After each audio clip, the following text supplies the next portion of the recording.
(2020년 9월 6일) 성령 강림 후 14번째 주일 예배를 시작하겠습니다. 우리 다 같이 조용히 기도 드리시겠습니다.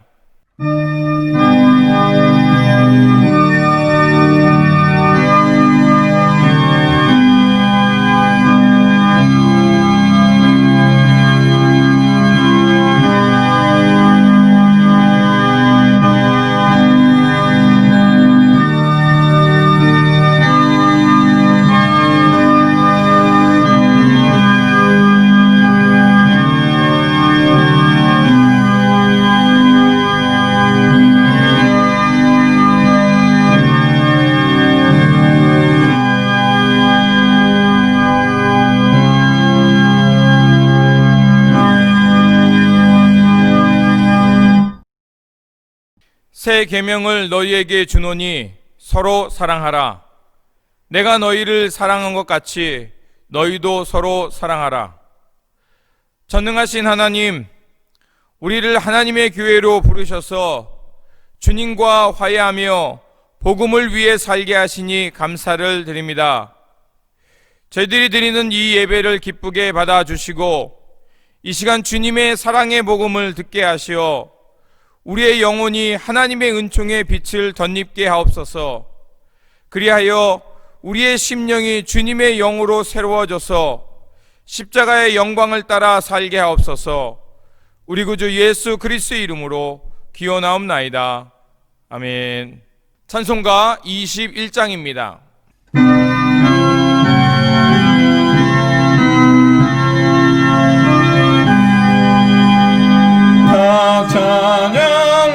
찬양하여라 전능왕 창조의 주께 내오나 주 찬양 평강과 구원의 주님 성모들아 주 앞에 이제 나와 즐겁게 찬양하여라.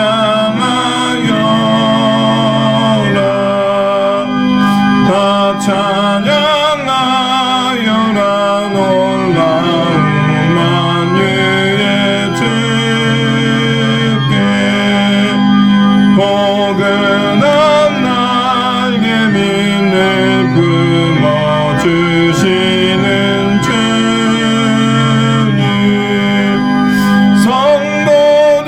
성도들아 주님의 뜻 안에서 내 소원 다 이루리라. 다 찬양하여라. 온몸과 마음을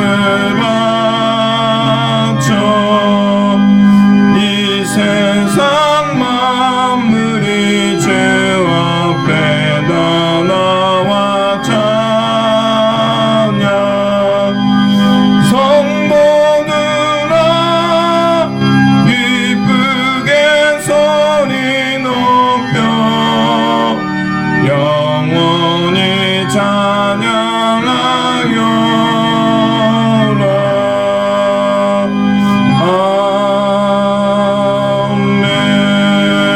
아멘. 성시교독은 시편 149편 1절에서 9절입니다. 다 같이 교대로 봉독하고 9절 말씀 같이 읽겠습니다. 할렐루야. 새 노래로 여호와께 노래하며 성도의 모임 가운데서 찬양할지어다.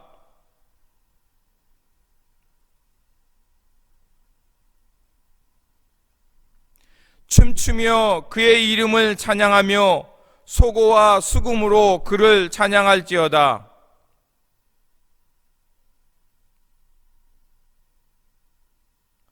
성도들은 영광 중에 즐거워하며 그들의 침상에서 기쁨으로 노래할지어다.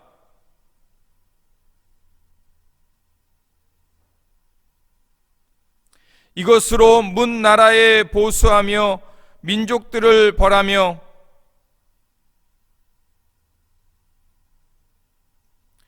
기록한 판결대로 그들에게 시행하실지로다. 이런 영광은 그의 모든 성도에게 있도다. 할렐루야. 아멘.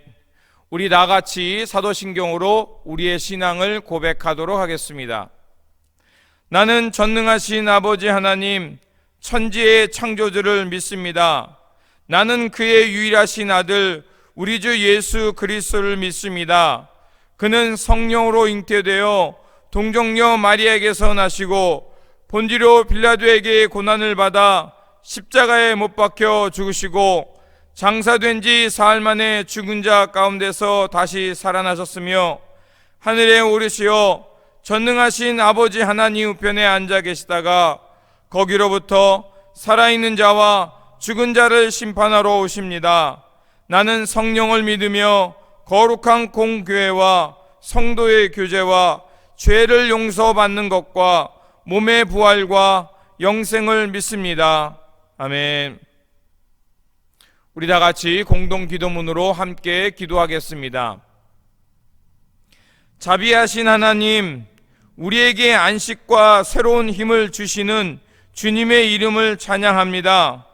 연일 늘어나는 확진자의 숫자를 바라보며 마음이 막막해집니다. 이 위기가 교회의 문제로 더욱 커지고 있다는 사실이 큰 아픔과 탄식이 됩니다. 어려운 때지만 우리의 어두운 마음 속에 새로운 소망의 빛을 주시고 이 땅의 교회가 복음의 본질을 회복하며 예수 그리스도의 삶을 따라가게 해 주시옵소서. 갈등과 분열을 반복하는 우리들의 모습을 회개합니다. 내가 조금 손해를 보고 어려움을 겪는다고 해도 그것이 공동체에 유익을 줄 수 있다면 그 길을 기꺼이 선택하는 성숙한 그리스도인 되게 도와주시옵소서. 온라인을 통해 예배하는 현실 속에서 분열이 틈타지 않게 하시며 성령께서 동일하게 역사하셔서 늘 크신 은혜와 사랑과 위로를 더하여 주옵소서. 우리 구주 예수 그리스도의 이름으로 기도드립니다. 아멘. 위로의 말씀을 드리겠습니다. 위로의 말씀은 빌립보서 4장 6절에서 7절입니다. 아무것도 염려하지 말고 다만 모든 일에 기도와 간구로 너희 구할 것을 감사함으로 하나님께 아뢰라. 그리하면 모든 지각에 뛰어난 하나님의 평강이 그리스도 예수 안에서 너희 마음과 생각을 지키시리라. 아멘. 찬송가 380장입니다.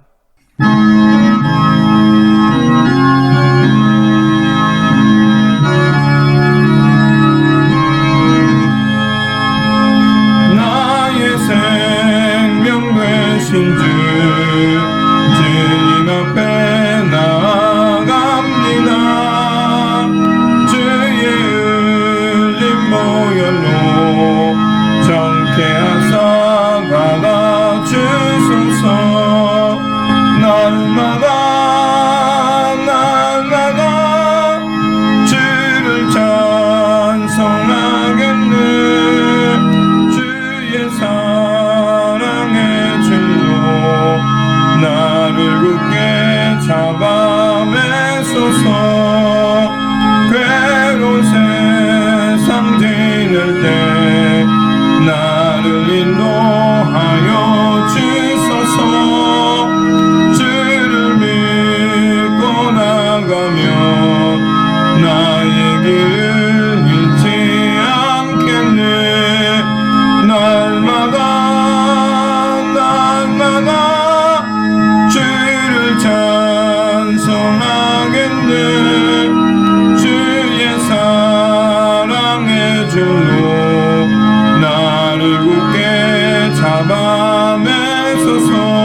들어가겠네.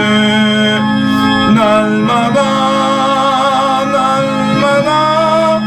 주를 찬송하겠네. 주의 사랑의 줄로 나를 굳게 잡아매소서. 아멘. 드리신 예물 위해 기도하겠습니다. 자비와 긍휼의 하나님, 우리에게 은혜 주셔서 하늘의 부르심을 알게 하시고 하나님의 영광과 주님 나라를 향해 살게 하시니 감사를 드립니다. 우리가 하나님 나라의 거룩한 백성들이오니 이제 내 의의를 내려놓고 십자가의 길을 따라 살게 하옵소서. 오늘도 내려주신 은혜에 감사하여 예물 드리오니 기쁘게 받아주시고 이 땅에 하나님 나라를 세우는 일과 복음을 증거하는 일에 사용하여 주옵소서. 섬김의 삶을 살아가는 베델의 공동체를 지켜주시고 사명을 잘 감당하며 하나님 나라 모형되어 살아가는 그리스도의 공동체 되게 하옵소서. 우리 구주 예수 그리스도 이름으로 기도드립니다. 아멘. 성경 말씀을 봉독하도록 하겠습니다. 오늘 성경 말씀은 마태복음 18장 15절에서 20절입니다. 제가 봉독하도록 하겠습니다. 내 형제가 죄를 범하거든 가서 너와 그 사람과만 상대하여 권고하라. 만일 들으면 내가 내 형제를 얻은 것이요, 만일 듣지 않거든 한두 사람을 데리고 가서 두세 증인의 입으로 말마다 확증하게 하라. 만일 그들의 말도 듣지 않거든 교회의 말하고 교회의 말도 듣지 않거든 이방인과 세리와 같이 여기라. 진실로 너희에게 이르노니 무엇이든지 너희가 땅에서 매면 하늘에서도 매일 것이요, 무엇인지 땅에서 풀면 하늘에서도 풀리리라. 진실로 다시 너희에게 이르노니 너희 중에 두 사람이 땅에서 합심하여 무엇이든지 구하면 하늘에 계신 내 아버지께서 그들을 위하여 이루게 하시리라. 두세 사람이 내 이름으로 모인 곳에는 나도 그들 중에 있느니라. 아멘. 교회 소식을 전하겠습니다. 참 마음과 진실로 예배드리는 성도님께 주님이 주시는 평안과 기쁨이 충만하시기를 바랍니다. 개인과 사회적 성화를 이루어가는 감리교 교인으로서 우리 철저한 생활 방역과 사회적 거리두기를 통해서 나 자신뿐만이 아니라 이웃들의 건강을 생각하며 살아가는 성숙한 그리스도인들 되시기를 부탁을 드립니다. 그리고 여선교회 모임이 있습니다. 9월 19일 토요일 11시 30분에 월럽학에서 있습니다. 잘 참고하시기 바랍니다. 그리고 9월달 생일 맞으신 분들 계십니다. 김정선 집사님 9월 3일, 조병모 권사님 9월 30일입니다. 다시 한번 생신 맞으신 분들 축하드립니다. 기도하겠습니다. 언제나 우리의 길과 진리가 되시는 하나님, 주님께 가오니 말씀을 통하여 십자가의 길, 생명의 길을 보게 하여 주시옵소서. 또한 말씀으로 우리를 새롭게 하시어 이 세상 풍조를 따라 살지 않게 하시고 하나님께서 기뻐 받으시는 신령한 산 제물로 주님의 길 십자가의 삶을 살게 하여 주시옵소서. 우리 구주 예수 그리스도의 이름으로 기도드립니다. 아멘. 마태복음 안에는 예수님의 5가지 설교가 나옵니다. 첫 번째로는 5장 1절에서 7장 27절까지 우리가 잘 알고 있는 산상보훈 설교입니다. 두 번째는 예수님께서 12제자를 파송하시면서 하셨던 선교 파송의 설교가 10장 1절에서 42절입니다. 그리고 천국의 비유에 관한 설교인 마태복음 13장 1절에서 52절입니다. 네 번째는 그리스도의 공동체의 삶의 원리를 설명하시는 설교인 바로 오늘 본문 18장 1절에서 35절입니다. 그리고 다섯 번째는 예수님께서 종말에 관한 설교를 말씀하시는 24장에서 25장의 말씀이 바로 예수님의 다섯 번째 설교입니다. 오늘 본문은 예수님께서 네 번째로 설교하신 성도들의 공동체 생활의 원리입니다. 이 말씀은 참으로 어려운 말씀입니다. 왜냐하면 평소에 예수님께서 하시던 말씀과 사뭇 다른 분위기가 있기 때문에 그렇습니다. 예수님께서는 세리와 죄인들을 사랑하시고 가까이 하시며 회개한 그들을 위선적인 바리새인보다 더 낫다고 칭찬하셨습니다. 그런데 오늘 본문에서는 교회의 권고를 듣지 않는 사람들을 이방인과 세리와 같이 여기라고 말씀하셨습니다. 그래서 어떤 신학자는 이 말씀은 마태가 제도화된 교회의 질서와 치료를 위해서 필요한 말씀을 후대에 편집한 것이라고 주장하기도 합니다. 그러나 중요한 것은 이 말씀의 문맥 가운데서 잘 읽어내린다면 예수님께서 우리가 공동체의 생활을 어떻게 해야 되는지 그 본질을 우리가 발견하며 그 말씀을 따라 잘 살아갈 수 있다는 것입니다. 본문 구조를 보면 오늘 본문 앞에 잃은 양의 비유가 나옵니다. 양 100마리 가운데 하나를 잃으면 그 잃어버린 양을 찾아 나서시는 예수님의 모습을 말하고 있습니다. 그리고 그것을 찾은 후에는 그 잃어버린 양을 찾은 것 때문에 99마리보다 더 기뻐한다라고 말하고 있습니다. 이것은 99마리 양을 덜 중하게 여긴다는 말씀이 아니라 잃어버린 자를 얼마나 하나님이 애타게 찾으시고 찾은 후에는 얼마나 기뻐하시는가를 비유로 말씀하신 것입니다. 그래서 18장 14절에 나와 있는 이와 같이 이 소자 중에 하나라도 잃어버리지 않는 것이 하나님의 뜻이다라는 것을 말씀하고 있는 것입니다. 하나님은 한 사람도 멸망에 이르기를 원치 않으신다는 것입니다. 그래서 무엇을 좀 잘못한다고 해서 하나님께서 내치기보다는 안타까워하시고 회개하기를 촉구하며 기다리신다는 것입니다.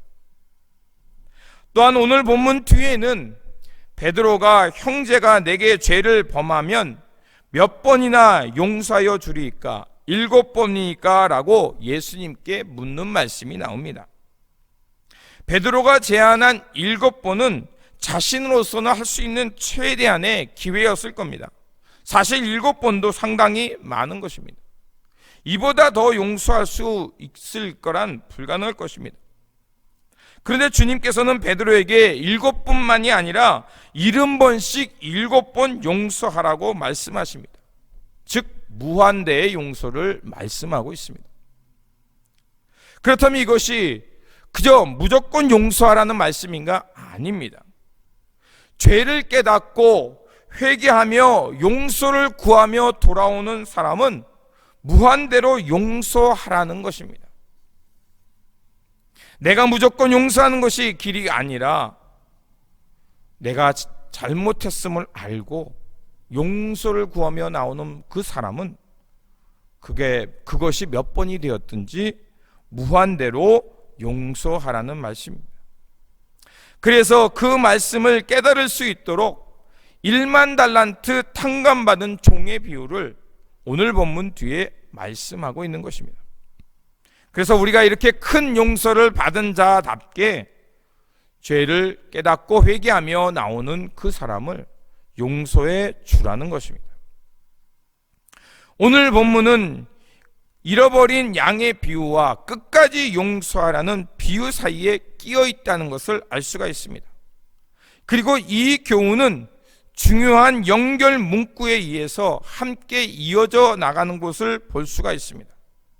그래서 본문을 보면 13절, 18절, 19절에 반복되는 진실로 너희에게 이르노니 라는 구절과 하늘에 계신 내 아버지라는 이 단어가 10절과 14절, 20절에 계속해서 반복되는 것을 볼 수가 있습니다.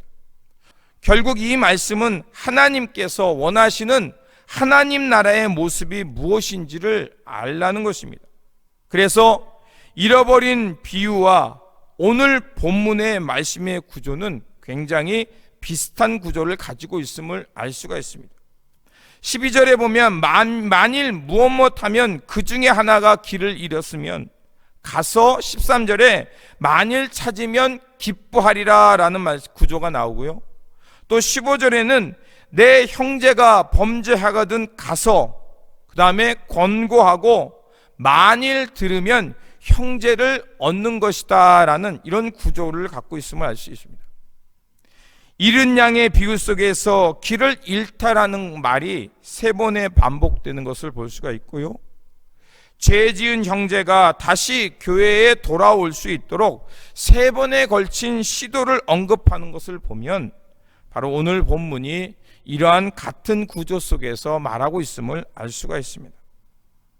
앞에서의 본문, 목자가 잃은 양을 찾기 위해 애쓰는 모습과 죄 지은 형제를 교회로 다시 돌이키기 위해 애쓰는 거듭되는 시도의 모습이 바로 오늘 이 땅의 공동체가 살아가는 모습이라는 것입니다. 그래서 이 3단계의 목적은 그를 내치고 출교시키기 위함이 아니라 공동체의 일원으로 다시 얻기 위해 애쓰며 회복하는 것이 말씀의 핵심이라는 것입니다. 마태 공동체 안에는 아마 다툼과 갈등이 유독 많았던 것 같습니다. 그래서 마태복음을 보다 보면 주님께서 용서에 관한 말씀을 많이 하는 것을 발견할 수 있습니다. 그리스도의 공동체로서 거룩한 곳이며 주님의 몸입니다. 하지만 각기 다양한 사람이 모였기에 분쟁과 갈등은 피할 수 없습니다. 그렇다면 무엇 때문에 공동체 안에 이런 죄와 갈등이 많이 있었을까요? 죄라는 것은 하마르티아입니다. 관역에서 벗어났다는 말입니다. 즉 하나님의 뜻에서 벗어나는 일이 있다는 것입니다. 그래서 죄는 물론 하나님과 인간 사이의 문제지만 더 근본적으로는 사람과 사람 사이의 문제가 있음을 알 수가 있습니다. 그리고 오늘 마태복음 18장이 말하는 죄라는 것은 그 죄를 짓게 하는 것의 대표적인 문제가 오늘 본문 앞에 6절에서 9절에 나오는 것을 볼 수가 있습니다. 소자, 어린아이, 즉 연약한 자를 말합니다.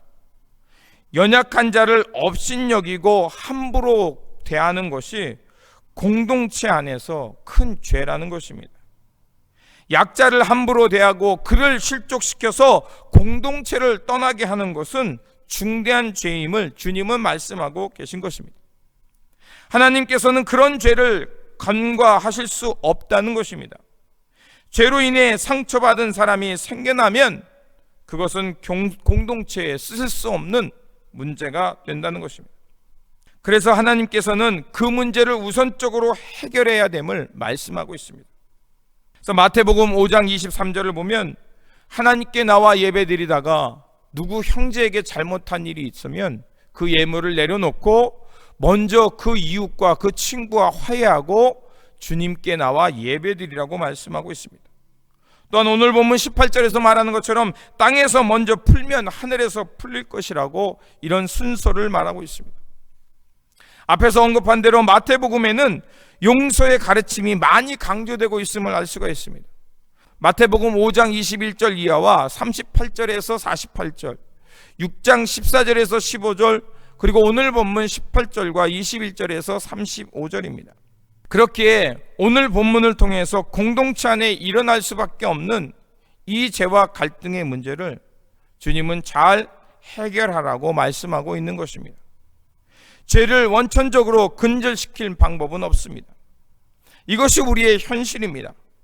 그렇기 때문에 우리 안에 나타나는 죄와 또 갈등의 문제를 신앙적으로 또 성서적으로 해결하는 해결책이 필요합니다. 그 길이 바로 회개하고 용서하는 것입니다. 용서란 단순히 보복하지 않는 정도의 소극적 차원을 넘습니다. 잘못을 눈감아주는 것 또한 용서가 아닙니다. 용서는 죄를 범했다는 사실을 명백히 시인하게 함으로써 거기서부터 시작되는 것입니다. 이를 시인하지 않고서는 죄를 지은 사람이 그 죄로부터 벗어날 수 없다는 사실을 말하는 것입니다. 그렇기 때문에 형제가 죄를 범하거든 그 사실을 모른 채 하지 말고 당사자에게 알려주고 권고하라고 주님은 15절에서 말씀하고 있습니다. 이런 관계는 바로 파괴된 관계를 회복하는 것의 첫걸음이라는 것입니다. 그런데 가해자가 완고하여 잘못을 시인하지 않는다면 피해자는 더 상처 있고 또 그 아픔은 깊은 골이 되기 일쑤입니다. 그렇다면 이럴 경우 어떻게 해야 할까요? 용서의 과정이 진행되기가 참 어렵습니다. 바로 이럴 때 오늘 본문 17절이 말하는 것처럼 이방인이나 세리처럼 여기라는 것입니다. 그런데 이 말씀을 우리가 깊이 보아야 합니다. 오랫도록 이 17절은 출교와 단절을 의미하는 것처럼 여겨져서 많은 사람들을 그렇게 출교시키고 단죄하는 것으로 여겼습니다. 그런데 이 17절을 쭉 읽다 보면 17절에서 19절까지 쭉 읽다 보면 이 말씀이 출교와 단절을 위한 목적이 아님을 알 수가 있습니다. 19절에 보면 진실로 다시 너희에게 이르노니 너희 중에 두 사람이 땅에서 합심하여 무엇인지 구하면 하늘에 계신 내 아버지께서 너희를 위하여 이루게 하시라. 바로 기도의 응답입니다. 그러면 어떤 기도의 응답일까요? 바로 용서는 나의 능력으로 완수할 수 없다는 것을 인정하라는 것입니다. 또한 완고하게 자신의 잘못을 인정하지 않는 사람을 내버려 두라는 것이 아니라 그를 용서하기를 포기하지 말라는 것입니다. 그리고 두세 사람이 그 형제가 돌아오도록 합심하여 기도하라는 것입니다. 바로 그런 공동체의 기도, 합심 기도를 주님께서 들어주셔서 그 형제가 돌아올 수 있도록 주님께서 이루어 주신다는 것입니다. 오늘날 많은 그리스도인들은 내가 용서해야 된다는 강박이나 컴플렉스가 있습니다. 그런데 그래서 되지도 않는 것을 억지로 하려고 합니다. 그리고 그 문제를 덮어두고 지나가려고 합니다. 그런데 여러분 어떻습니까? 성급하게 용서를 하거나 혹은 그 문제를 덮어두고 지나갈 때마다 공동체 내에 똑같은 문제들이 발생해서 공동체를 혼란스럽게 합니다. 우리가 오늘 본문을 통해 깨닫는 것처럼 용서는 그저 묻어버리는 것이 아니라 당사자에게 죄가 있으면 그 죄를 깨닫도록 해주라는 것입니다. 그래서 그 권고를 듣고 잘못을 시인하고 용서를 구하러 나오면 그를 받아주라는 것입니다. 혹 그가 돌아오지 않는 때는 공동체가 합심하여 그가 돌아올 수 있도록 함께 기도하면 예수님도 그 공동체 가운데 함께 하시면서 그들의 기도에 응답해 주시고 돌아올 수 있도록 그 기도를 이루어 주신다는 것입니다. 이를 위해 두세 사람이 합심하여 기도할 때 하나님께서 이루어 주신다는 말씀입니다.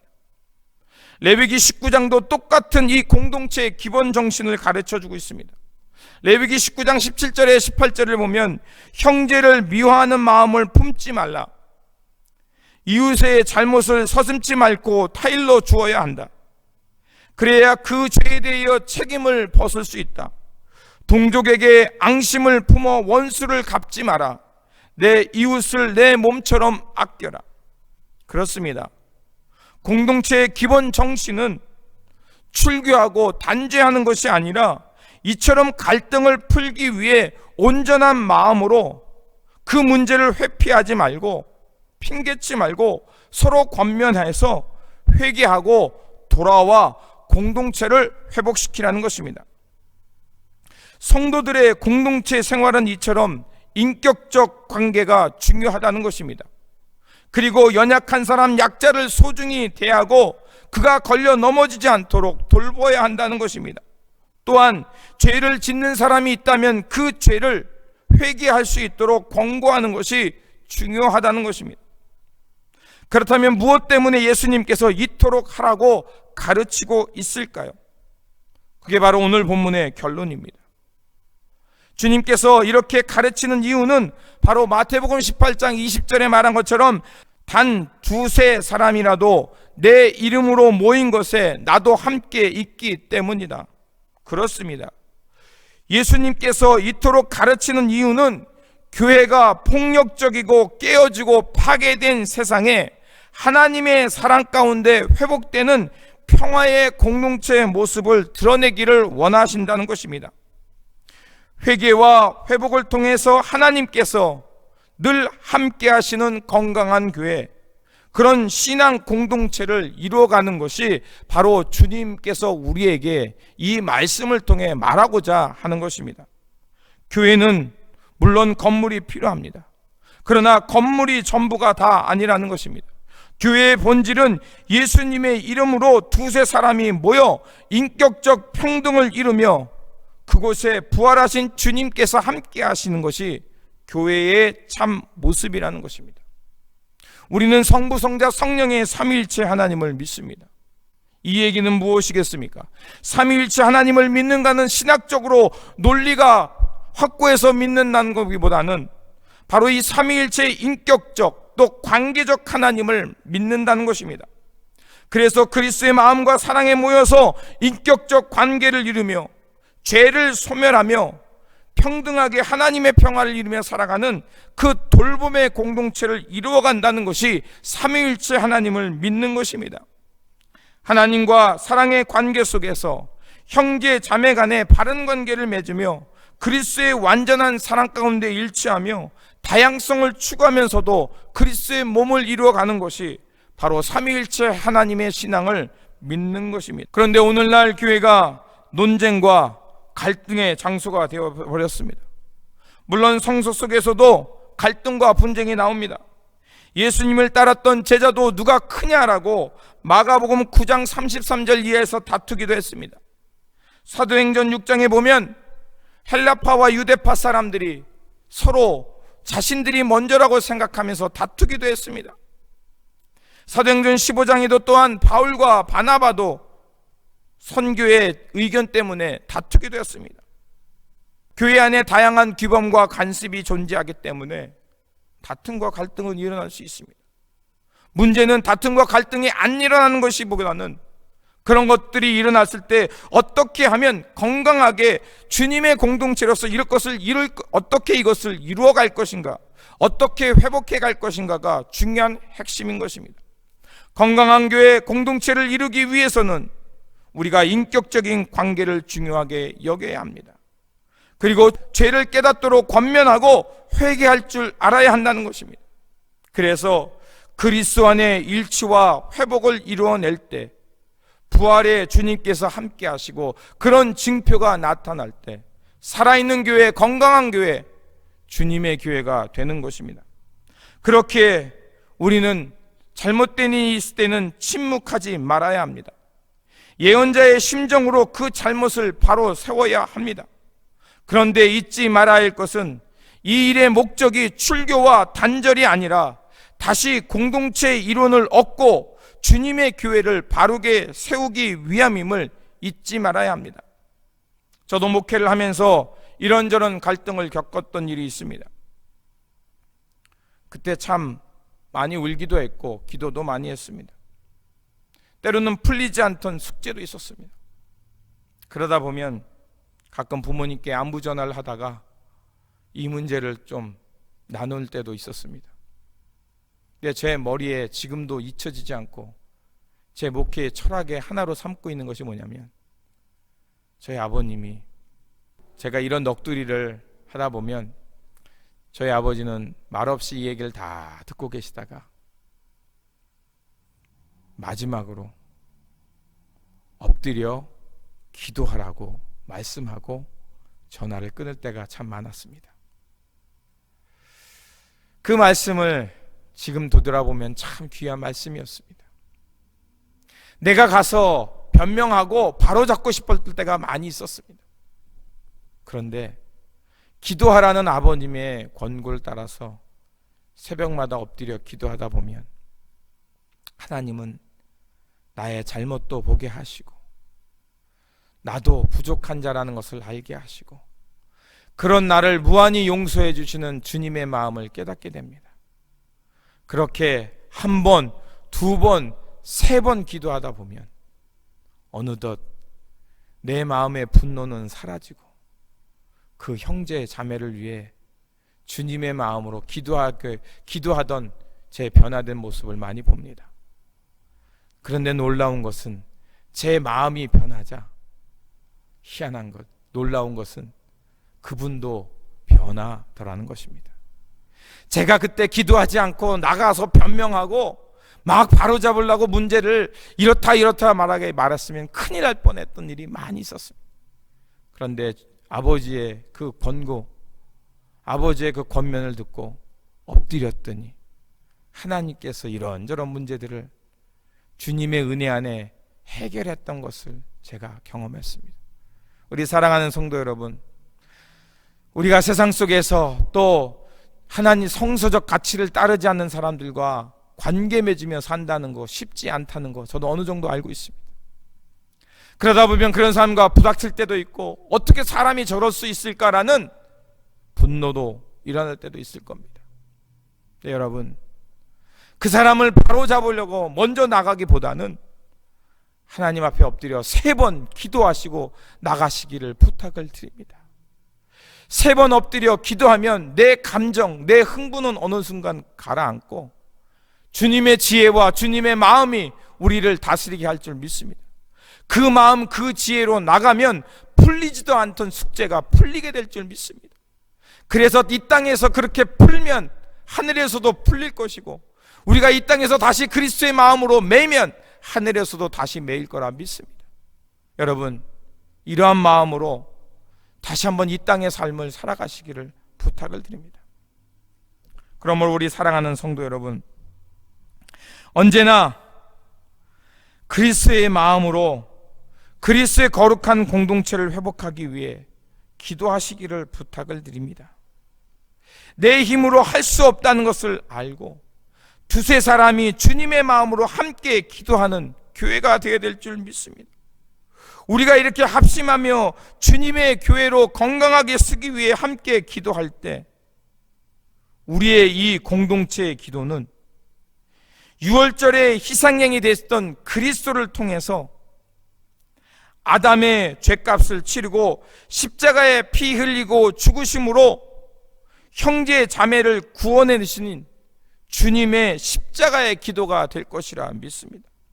그러므로 그리스도 안에서 인격적 관계를 중요하게 여기며 죄는 즉시 회개하며 용서를 구함으로 서로 귀하게 여기며 죄가 존재하지 않는 건강한 교회를 회복하며 어제보다 오늘이 더 나은 주님의 교회 사랑의 공동체로 살아가는 저와 여러분들이 되시기를 다시 한번 주님의 이름으로 축원드립니다. 기도하겠습니다. 언제나 바른 길로 이끌어 주시는 하나님, 성령님을 통하여 주님의 마음을 얻게 하시어 타인에게 잘못한 일이 있다면 용서를 구하게 하시고 우리에게 잘못한 사람이 있다면 죄를 깨닫고 용서를 구하며 돌아올 수 있도록 기도하게 하여 주시옵소서. 그래서 이 땅에서 주님의 건강한 교회가 되어서 하나님 나라의 회복을 꿈꾸며 주님의 임재가 있는 거룩한 교회 되어 살게 하여 주시옵소서. 우리 구주 예수 그리스도의 이름으로 기도드립니다. 아멘. 찬송가 521장입니다.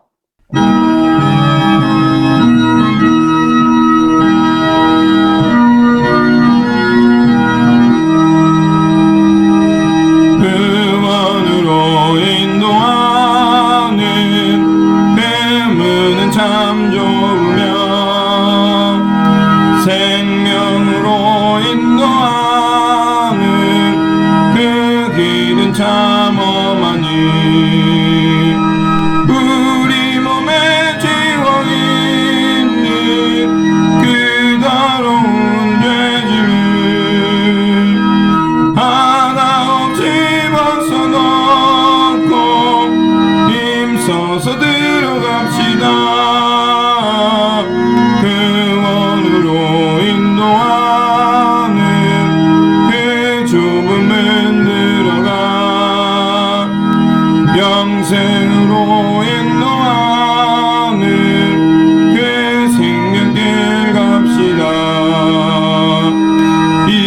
세상에 많은 사람 그 문으로 들어가 넓은 길로 갈지라도 멸망으로 끝나니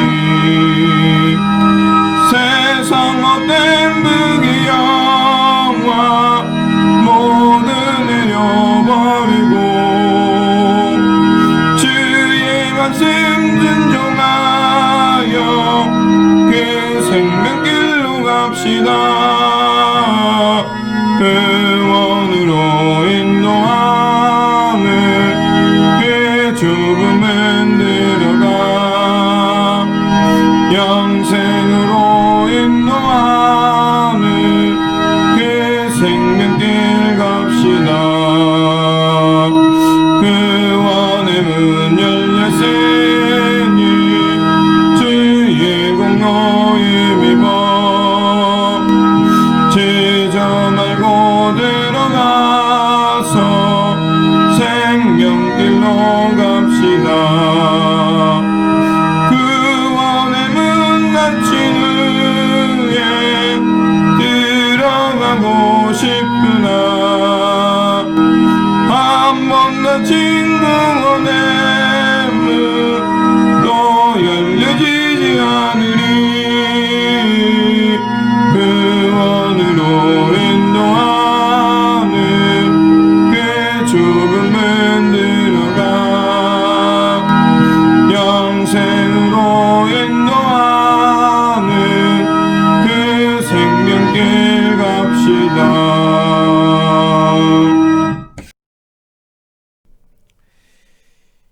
이제는 우리 구주 예수 그리스도의 은혜와 하나님 아버지의 극진하신 사랑하심과 우리 안에 계셔서 우리를 치유하시고 새롭게 하시는 성령님의 교통 감화하심이 오늘 주님의 말씀을 듣고 잘못한 것은 사랑으로 권면하며 서로 회개하며 용서함으로 주님의 임재가 있는 화해와 회복의 공동체를 이루며 살아가기를 결단하는 모든 성도님과 가정과 일터와 교회 위에 지금부터 영원토록 함께 하시길 간절히 축원하옵나이다.